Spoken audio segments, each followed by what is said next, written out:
इथे मदर काय म्हणतात बघा, माझा हा जो देह आहे तो रूपांतरणाच्या कार्यासाठी उपयोगात यायचा आहे असं त्यांना सांगण्यात आलेलं आहे आणि त्या दिशेने त्या कार्यरत झालेल्या आहेत.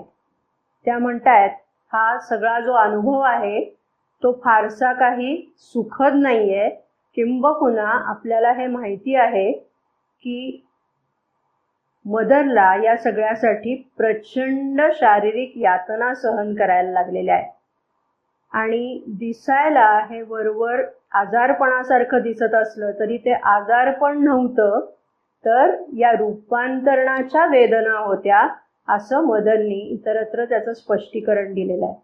पण प्रचंड म्हणजे अगदी असह्य वेदना मदरनी दिवसेंदिवस नव्हे, महिनोन्महिने नव्हे, काही वर्षपर्यंत अशा यातना त्यांनी सहन केलेल्या आहेत.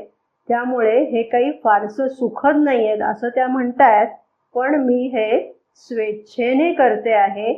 का स्वेच्छेने त्या करतायत? कारण त्यांनी केल्यानंतर त्याचा परिणाम म्हणून प्रत्येकाला त्याचा लाभ व्हायचा आहे हे त्यांना माहिती आहे. त्यामुळे त्यांना स्वतःला व्यक्तिगतरित्या कितीही त्रास सहन करायला लागला तरी तो त्रास त्या सहन करत आहेत तुम्हा आम्हा सर्वांसाठी. तर एकंदरच फिजिकल कॉन्शियसनेस म्हणून जो आहे, मटेरियल कॉन्शियसनेस किंवा बॉडी कॉन्शियसनेस म्हणून जो आहे, त्याच्या मुळाशी त्या गेल्या आणि त्यांना लक्षात आलं की त्याच्यामध्ये म्हणजे मटेरियल कॉन्शियसनेसमध्ये एक प्रवृत्ती आहे.